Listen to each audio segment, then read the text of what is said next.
Hello, welcome back to my channel.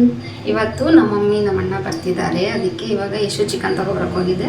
ಅವ್ರು ಬರೋ ಅಷ್ಟರಲ್ಲಿ ನಾನು ಚಿಕನ್ ಸಾಂಬಾರು ರೆಡಿ ಮಾಡೋಣ ಅಂತ ರೆಡಿ ಮಾಡ್ಕೊತಾ ಇದ್ದೀನಿ. ನೆಕ್ಸ್ಟ್ ವೀಕು ಹಬ್ಬ ಇರೋದ್ರಿಂದ ಈ ವೀಕ್ ಬರ್ತಿದ್ದಾರೆ, ಅಲ್ಲಿ ಮನೆ ಕ್ಲೀನ್ ಮಾಡೋಕ್ಕೋಸ್ಕರ. ಇವಾಗ ಚಿಕನ್ ಸಾಂಬಾರು ರೆಡಿ ಮಾಡಬೇಕು. ಅದಕ್ಕೆ ಈಗ ಅವ್ರು ಬರೋ ಅಷ್ಟರಲ್ಲಿ ಬೇಗ ಮಾಡಿಬಿಡೋಣ. ಅವ್ರು ಬರೋದು ಲೇಟ್ ಆಗುತ್ತೆ. ಲೇಟ್ ಆದಮೇಲೆ ಅಲ್ಲಿ ಹೋಗಿ ಏನೂ ಮಾಡ್ಕೊಳಕ್ಕಾಗಲ್ವಲ್ಲ, ಇಲ್ಲೇ ಏನಾರು ಮಾಡಿ ಕೊಟ್ಟು ಕಳ್ಸೋಣ. ಇಲ್ಲಾಂದ್ರೆ ಇಲ್ಲೇ ಬಂದು ತಿನ್ಕೊಂಡು ಹೋಗ್ತಾರೆ. ಸಾಂಬಾರು ಮತ್ತು ರೈಸ್ ಎರಡೂ ಮಾಡಿಟ್ಬಿಟ್ಟು ವಾಕಿಂಗ್ ಹೋಗಬೇಕು. 2 ದಿನದಿಂದ ವಾಕಿಂಗ್ ಹೋಗಿರಲಿಲ್ಲ. ಮೊನ್ನೆ ಟೆಂಪಲ್ಗೆ ಹೋಗಿದ್ವಿ, ವಾಕಿಂಗ್ ಹೋಗೋಕ್ಕಾಗಿಲ್ಲ. ನಿನ್ನೆನೂ ಹೋಗೋಕ್ಕಾಗಿಲ್ಲ. ಇವತ್ತಾರ ಅದಕ್ಕೆ ಬೇಗ ಮಾಡಿ ಇಟ್ಬಿಟ್ಟು ವಾಕಿಂಗ್ ಹೋಗ್ಬಿಟ್ಟು ಬರೋಣ. ಅಷ್ಟರಲ್ಲಿ ಅವರು ಬರ್ಬೋದು. ಬಂದು ಇಲ್ಲೇ ಊಟ ಮಾಡ್ತೀನಿ ಅಂದರೆ ಇಲ್ಲೇ ಊಟ ಮಾಡ್ತಾರೆ. ಇಲ್ಲ ಅಂದರೆ ಅಲ್ಲಿಗೆ ಬಾಕ್ಸ್ಗೆ ಹಾಕಿ ಕೊಟ್ಟು ಕಳಿಸ್ಬೇಕಾಗುತ್ತೆ. ಅದು ನೋಡೋಣ ಆಮೇಲೆ. ಅದಕ್ಕೆ ಬೇಗ ಅಡುಗೆ ಮಾಡ್ತಾ ಇದ್ದೀನಿ.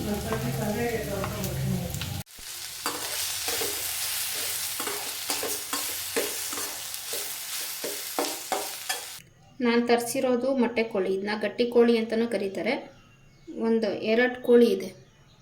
ಇದನ್ನು ಫಸ್ಟು ಕೂಗಿಸ್ಕೋಬೇಕು ಚೆನ್ನಾಗಿ, 5-6 ಕೂಗು.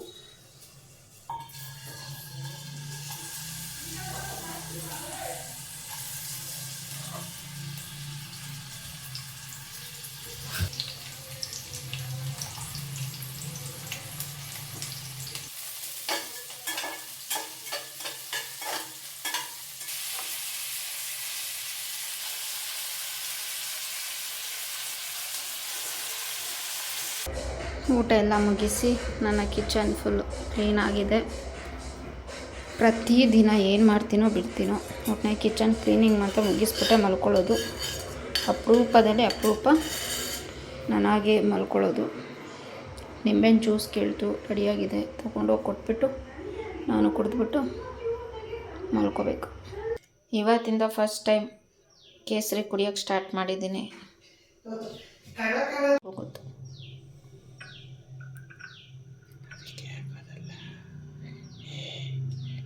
ಎಷ್ಟು 2-3 ಅಂತ ಹೇಳಿದರು. 4 ಹಾಕ್ತೀನಿ ನಾನು. ಇವಾಗ 1-2 ನಿಮಿಷ ಬಿಟ್ಬಿಡೋಣ. Hello guys, good morning. Dosa ಮಾಡ್ತಿದ್ದಾಳೆ ನನ್ನ ವೈಫು. ಆ ದೋಸೆ ಮಧ್ಯದಲ್ಲಿ ಗ್ಯಾಪ್ ಯಾಕೆ? ಹಾಂ, ಅದೇ ಹಿಂಗೆಲ್ಲ ವೈಟ್ ಗ್ಯಾಪ್ ಇರಬಾರ್ದವೆಲ್ಲ. ವಿತ್ ಚಿಕನ್ ಸಾಂಬಾರ್, ಕೋಕಾ ಸಾಂಬಾರ್. ಇವತ್ತು ನಮ್ಮ ಮನೇಲಿ ಟಿಫನ್ ದೋಸೆ, ಚಿಕನ್ ಸಾಂಬಾರ್. ಅದು ಯಾಕೆ ಹಂಗೆ ಹೊಡಿತಿ? ಅದಕ್ಕೆ ನಾನು ಹಿಂಗಂದೆ, ಅದು ಹೊಡೆದ್ಬಿಡ್ತು.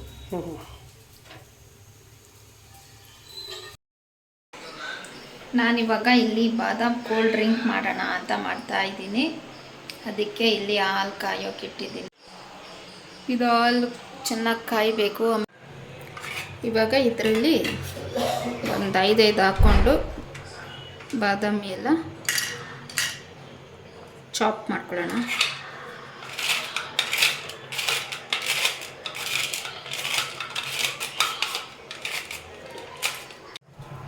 ಇವಾಗ ಒಂದಿಷ್ಟು ಬಾದಾಮನ್ನ ಚಾಪ್ ಮಾಡಿ ಇಟ್ಕೊಂಡಿದ್ದೀನಿ.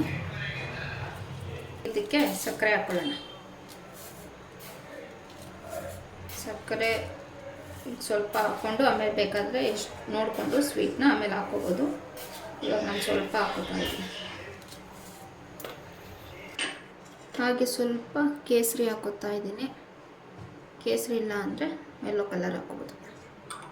1 ಬಾದಾಮ್ ಪೌಡರ್ದು 1 ಪ್ಯಾಕೆಟ್ ಫುಲ್ ಹಾಕ್ತಾ ಇದ್ದೀನಿ. ಇದಕ್ಕೆ ಒಂಚೂರು ಯೆಲ್ಲೋ ಫುಡ್ ಕಲರ್ ಆ್ಯಡ್ ಮಾಡ್ತಾ ಇದ್ದೀನಿ.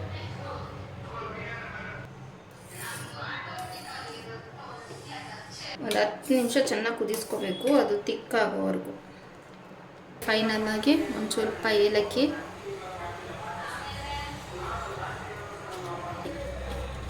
ಬಾದಾಮಿ ಹಾಕೋಣ.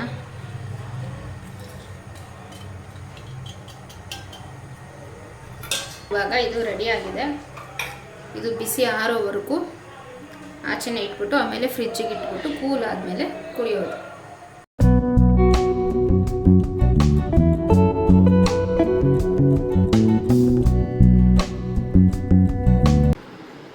ತಗೋ.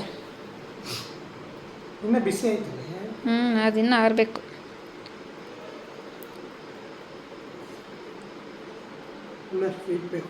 ಸ್ವೀಟ್ ಬೇಕು ಮತ್ತೆ ಆಮೇಲೆ ಆಗ್ತಿದ್ದು ಬಿಡು. ಈಗ ವಾಕಿಂಗ್ ರೆಡಿ ಆಗಿದ್ದೀನಿ, ಹೋಗ್ತಾ ಇದ್ದೀನಿ. ಒಂದೆರಡು ರೌಂಡು ವಾಕ್ ಮಾಡಿಬಿಟ್ಟು ಐಸ್ ಕ್ರೀಮ್ ತಗೊಬರ್ಬೇಕು. ಹಂಗೆ ಬರ್ತಾ ಐಸ್ ಕ್ರೀಮ್ ತೊಗೊಂಡು ಹೊರಡೋಣ. ಇದು ನಮ್ಮ ಮನೆ ಹತ್ರ ಇರೋ ಪಾರ್ಕು. ಇಲ್ಲೇ ಒಂದೆರಡು ರೌಂಡ್ ಹಾಕ್ಬಿಟ್ಟು ಹೋಗಬೇಕು. ಹೆಂಗಾಗ್ಬಿಟ್ಟಿದೆ, ಹೆಂಗಿದ್ದೆ ಹೆಂಗಾಗೋದೆ ಅಂತ ಹೇಳೋಶು. ಹೆಂಗಿದ್ದೆ ಹೇಗಾಗೋದೆ. ತಗೊಬಂದು 2 ನಿಮಿಷನೂ ಆಗಲಿಲ್ಲ, ಆಗಲೇ 2 ಐಸ್ ಕ್ರೀಮ್ ಖಾಲಿ.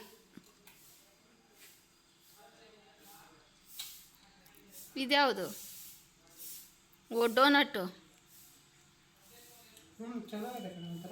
ಎಲ್ಲ ಚೆನ್ನಾಗವೆ. ನಾನಿವಾಗ ನಿಮ್ಮೆಲ್ಲರ ಹತ್ರನೂ ನನ್ನ ಪ್ರೆಗ್ನೆನ್ಸಿಯ ಒಂದು ಮೋಸ್ಟ್ ಇಂಪಾರ್ಟೆಂಟ್ ಒಂದು ಎಕ್ಸ್ಪೀರಿಯೆನ್ಸ್ನ ನಾನು ನಿಮ್ಮ ಜೊತೆ ಶೇರ್ ಮಾಡ್ತಾ ಇದ್ದೀನಿ. ಅದೇನಂದರೆ, ನಾನು ಪ್ರೆಗ್ನೆಂಟ್ ಅಂತ ಗೊತ್ತಾದ ಮೇಲೆ ಅಂತೂ ಆಗಿ 3 ಡೇಸ್ ಅಷ್ಟರಲ್ಲಿ ನಾನು ಪ್ರೆಗ್ನೆಂಟ್ ಅಂತ ಗೊತ್ತಾಯಿತು. ಅದಾದಮೇಲೆ ಮನೆಯಲ್ಲಿ ಚೆಕಪ್ ಎಲ್ಲ ಆದಮೇಲೆ ಡಾಕ್ಟರ್ ಚೆಕಪ್ಗೆ ವಿಸಿಟ್ ಮಾಡಬೇಕಾಗಿತ್ತು. 1 ವಾರ ಆದಮೇಲೆ ಡಾಕ್ಟರ್ಗೆ ವಿಸಿಟ್ ಮಾಡೋಕ್ಕೆ ಹೋದ್ವಿ. ಅಲ್ಲಿ ನನಗೆ ಮಾಮೂಲಿ ಬ್ಲಡ್ ಟೆಸ್ಟ್ ಎಲ್ಲ ಕೊಡ್ತಾರಲ್ಲ, ಎಲ್ಲ ಬ್ಲಡ್ ಟೆಸ್ಟ್ ಎಲ್ಲ ಕೊಟ್ಟಿದ್ದರು.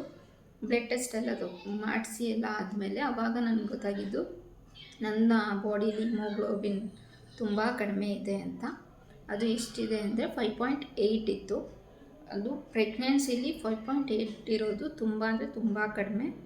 ಅಂದರೆ ಅದು ನನಗೆ ಗೊತ್ತೂ ಆಗಿರಲಿಲ್ಲ ಅದ್ರ ಹಿಂದೆ ನನಗೆ ಇಷ್ಟು ಕಡಿಮೆ ಹಿಮೋಗ್ಲೋಬಿನ್ ಇದೆ ಅಂತ. ಅದ್ರದ್ದು ಒಂದು ಸೈಡ್ ಎಫೆಕ್ಟ್ ಏನಿರುತ್ತೆ, ಒಂದು ನನಗೆ ಟಯರ್ಡ್ನೆಸ್ ಆಗಲಿ, ಸುಸ್ತಾಗೋದಾಗಲಿ, ಆ ಥರ ಯಾವುದು ಸೈಡ್ ಎಫೆಕ್ಟ್ ಅನ್ನೋದು ನನಗಿರಲಿಲ್ಲ. ಒಂದಂದರೆ ನಾನು ಫುಲ್ಲು ಒಂದು ಸ್ವಲ್ಪ ವೈಟ್ ಜಾಸ್ತಿ ಇದೆ. ನಾರ್ಮಲಾಗೆ ವೈಟ್ ಇರೋದ್ರಿಂದ ಅದು ನನಗಷ್ಟು ಮನೆಯಲ್ಲೇ ಇರ್ತೀನಲ್ವಾ, ಅದು ಅಷ್ಟು ಅಬ್ಸರ್ವ್ ಮಾಡೋಕ್ಕಾಗಿಲ್ಲ. ನನಗೆ ಪ್ರೆಗ್ನೆಂಟ್ ಅಂತ ಗೊತ್ತಾಗಿ ಬ್ಲಡ್ ಟೆಸ್ಟ್ ಮಾಡಿಸಿ ಆದಮೇಲೆ ನನಗೆ ಅಷ್ಟು ಕಡಿಮೆ ಇದೆ ಅಂತ ನನಗೆ ಗೊತ್ತಾಗಿದ್ದು. ಆಮೇಲೆ 5.8 ಇದೆ ಅಂದಾಗ ನಾನು ತೋರಿಸಿದ್ರ ಹತ್ರ ಡಾಕ್ಟರ್ ಸಜೆಸ್ಟ್ ಮಾಡಿದ್ದು ಬೇರೆ ಆಪ್ಷನ್ನೇ ಕೊಡದೆ ಡೈರೆಕ್ಟಾಗಿ ನನಗೆ ಹೇಳಿದ್ದು ಬ್ಲಡ್ಡೇ ಹಾಕಿಸ್ಕೋಬೇಕು, ಬೇರೆ ಆಪ್ಷನ್ ತೊಗೊಳಕ್ಕಾಗಲ್ಲ. ಯಾಕಂದರೆ ಇವಾಗ ಆಲ್ರೆಡಿ ಪ್ರೆಗ್ನೆಂಟ್ ಇದ್ದೀರಾ, ಅದು ಮಗು ಗ್ರೋತಿಂಗ್ ಟೈಮ್ ಅಲ್ವಾ, ಗ್ರೋತಿಂಗ್ ಟೈಮಲ್ಲಿ ಅದು ಗ್ರೋತ್ಗೆಲ್ಲ ಪ್ರಾಬ್ಲಮ್ ಆಗ್ಬೋದು, ನಿಮಗೆ ಬ್ಲಡ್ಡೇ ಹಾಕಬೇಕು ಅಂತ ಹೇಳಿದರು. ಆದರೆ ನನಗೆ ಬ್ಲಡ್ನ ಹಾಕಿಸ್ಕೊಳ್ಳೋಕ್ಕೆ ಸ್ವಲ್ಪನೂ ಇಷ್ಟ ಇರಲಿಲ್ಲ. ನಾನು ಬೇರೆ ಆಪ್ಷನ್ನ ಕೇಳ್ತಿದ್ದೆ, ಬೇರೆ ಥರ ಏನಾರು ಹಾಕಿಸ್ಕೊಳ್ಳೋಕೆ ಆಪ್ಷನ್ ಇದೆಯಾ, ನನಗೆ ಬ್ಲಡ್ ಹಾಕಿಸ್ಕೊಳ್ಳೋದು ಇಷ್ಟ ಇಲ್ಲ ಅಂತ. ಯಾಕಂದರೆ ಅವ್ರಿಗೂ ಸಹ ಗೊತ್ತಿಲ್ಲ ಬ್ಲಡ್ಡು ನಮ್ಮ ಬಾಡಿಗೆ ಹಾಕಾದ್ಮೇಲೆ ಅದು ರಿಯಾಕ್ಷನ್ ಆಗುತ್ತಾ ಆಗಲ್ವಾ ಅನ್ನೋದು. ಹಾಕಾದ್ಮೇಲೆ ಅವ್ರಿಗೂ ಗೊತ್ತಾಗೋದು, ಡಾಕ್ಟರ್ಗೂ ಸಹ ಗೊತ್ತಾಗಲ್ಲ. ಆಮೇಲೆ ಅವರು ಬೇರೆ ಆಪ್ಷನ್ ತೊಗೊಳ್ಳೋಕೆ ರೆಡಿ ಇರಲಿಲ್ಲ, ಯಾಕಂದರೆ ತುಂಬ ಕಡಿಮೆ ಇದೆ, ಬ್ಲಡ್ಡೇ ಹಾಕಿಸ್ಬೇಕು ಅಂತ ಹೇಳ್ತಿದ್ರು. ಅದು 90% ಏನೂ ಆಗಲ್ಲ ಅಂತ ಮಾತ್ರ ಹೇಳ್ತಾರೆ, 10% ಹೇಳೋಕ್ಕಾಗಲ್ಲ ಅಂತ ಹೇಳ್ತಾರೆ. ನನಗೆ ಆ 10% ಚಾನ್ಸಸ್ ತೊಗೊಳೋಕ್ಕೇನೂ ಇಷ್ಟ ಇರಲಿಲ್ಲ. ಅದಕ್ಕೆ ನಾನು ಅವಾಗ ಇನ್ನೂ 3-4 ಕಡೆನೂ ವಿಚಾರಿಸಿದೆ.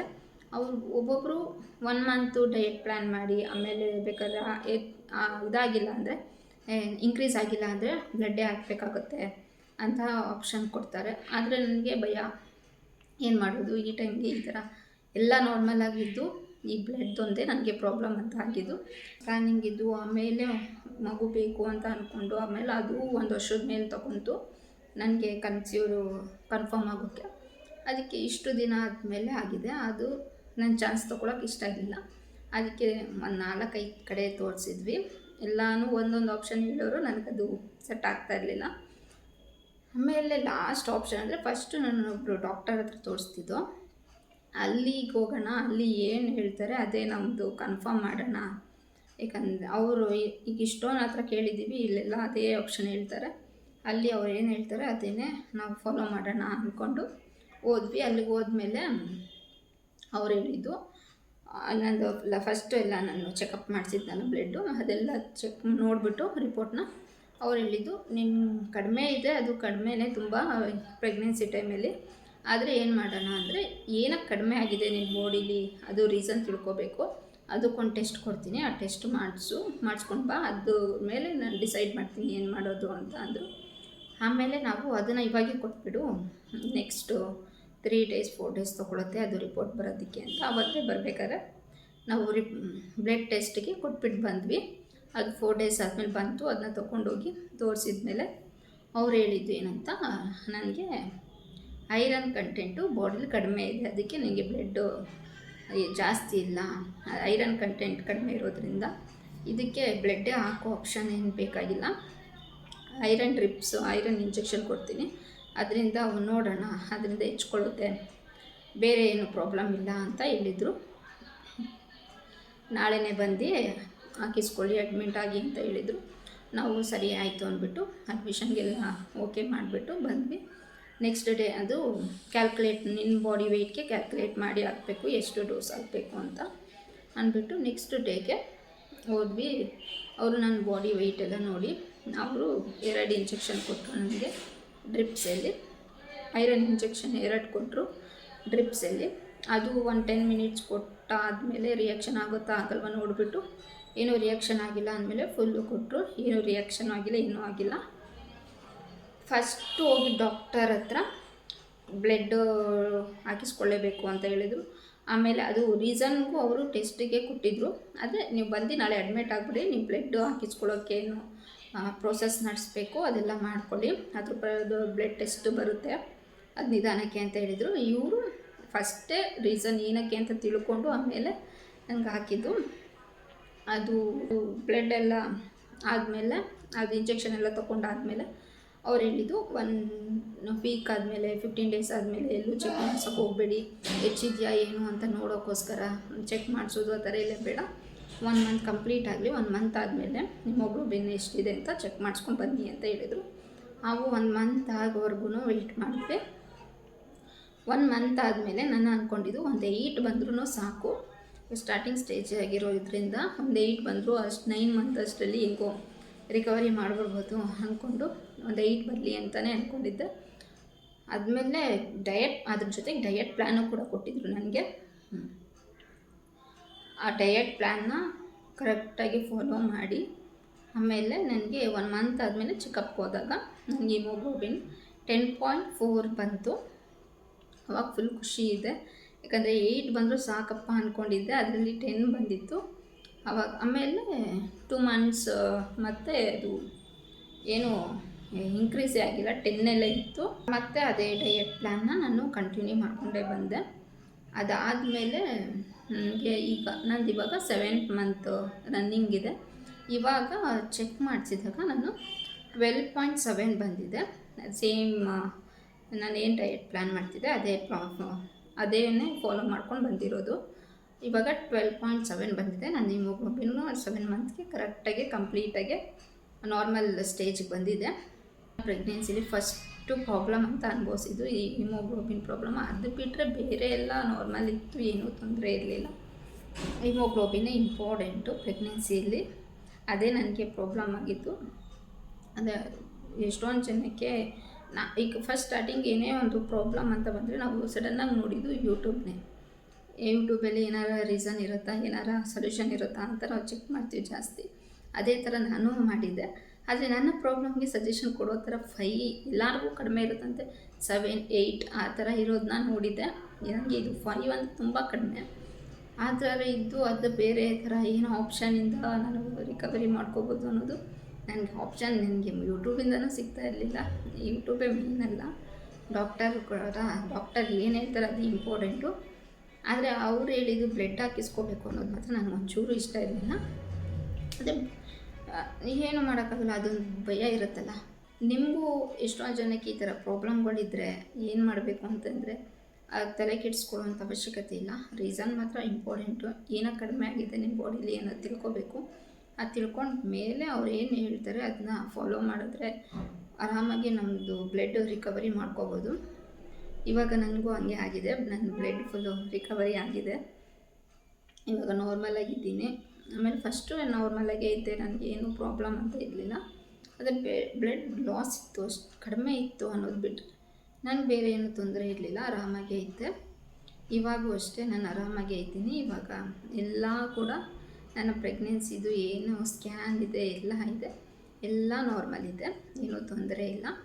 ನಿಮ್ಮ ಪ್ರೆಗ್ನೆನ್ಸಿಲೂ ಈ ಥರ ಏನಾರ ಪ್ರಾಬ್ಲಮ್ ಈ ಥರ ಬ್ಲಡ್ ಕಡಿಮೆ ಇರೋದು ಆ ಥರ ಏನಾರ ಇದ್ದರೆ ನಿಮ್ಮ ಡಾಕ್ಟರ್ ಏನಂತ ಸಜೆಸ್ಟ್ ಮಾಡ್ತಾರೆ ಅದನ್ನ ಒಂದೇ ಕಡೆನೇ ಡಿಸಿಷನ್ ತೊಗೊಳಕ್ಕೆ ಹೋಗ್ಬಿಡಿ. ಅದು ನಿಮ್ಗೆ ಇಷ್ಟ ಆಗಿಲ್ಲ ಅಂದರೆ ಅದು ನಿಮಗೆ ಅದು ಭಯ ಆ ಥರ ಅಂದರೆ ಒಂದು 4-5 ಕಡೆ ವಿಚಾರಿಸಿ, ಅದರಲ್ಲಿ ಏನೂ ತಪ್ಪಿಲ್ಲ.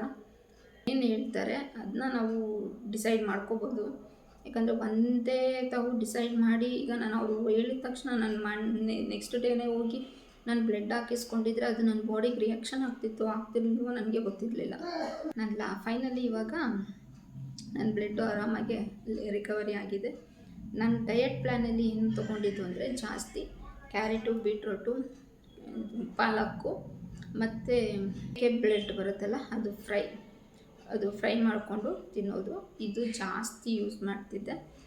ಅದರಿಂದ ಆಮೇಲೆ ಪೊಮೊಗ್ರಾನೆಟ್ಟು, ಆಮೇಲೆ ವಿಟಮಿನ್ ಸಿ ಫ್ರೂಟ್ಸು ಅಂದರೆ ಕಿತ್ತಳೆ ಹಣ್ಣು, ಹುಳಿ ಅಂಶ ಇರೋದು ಫ್ರೂಟ್ಸು, ಇದು ಜಾಸ್ತಿ ಯೂಸ್ ಮಾಡ್ತಿದ್ದೆ. ಅದರಿಂದ ನನ್ನದು ಬ್ಲಡ್ ಬೇಗ ರಿಕವರಿ ಆಯಿತು. ಆಮೇಲೆ ಮತ್ತೆ 2 ಮಂತ್ಸು ಹೆಚ್ಚೇ ಇರಲಿಲ್ಲ, ಸೇಮ್ ಅಷ್ಟೇ ಇತ್ತು. ಇವಾಗ ಆಟೋಮೆಟಿಕ್ಕಾಗಿ ಅಂದರೆ ಇವಾಗ ನಮ್ಮದು ಬ್ಲಡ್ ಫ್ಲೋ ಜಾಸ್ತಿ ಇರೋದ್ರಿಂದ ಆಟೋಮೆಟಿಕ್ಕಾಗಿ ನಾವು ಟ್ಯಾಬ್ಲೆಟ್ಸ್ ತೊಗೊತಾ ಇರ್ತೀವಿ. ನಾರ್ಮಲಾಗಿ ಡಯಟ್ ಕರೆಕ್ಟಾಗಿ ಇರ್ತೀವಲ್ಲ, ಅದು ಬೇಗನೆ ಹೆಚ್ಕೊಳ್ಳುತ್ತೆ.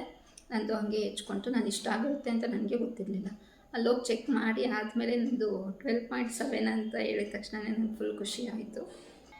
ಇದು ನನ್ನ ಮೇಯ್ನ್ ಪ್ರಾಬ್ಲಮ್, ನಾನು ನನ್ನ ಪ್ರೆಗ್ನೆನ್ಸಿಲಿ ಅನುಭವಿಸಿದ್ದು. ನಿಮಗೂ ಯಾವ ಥರ ಇದೇ ಥರ ಪ್ರಾಬ್ಲಮ್ ಏನಾರ ಇದ್ದರೆ ಹೆಲ್ಪ್ ಆಗಲಿ ಅಂತ ನಾನು ಇದನ್ನ ಶೇರ್ ಮಾಡಿಕೊಂಡೆ ನಿಮ್ಮ ಹತ್ರ. ಈ ವಿಡಿಯೋ ನಿಮಗೆ ಯೂಸ್ಫುಲ್ ಆಗಿದ್ದರೆ ಸಬ್ಸ್ಕ್ರೈಬ್ ಮಾಡಿ, ಲೈಕ್ ಮಾಡಿ, ಶೇರ್ ಮಾಡಿ.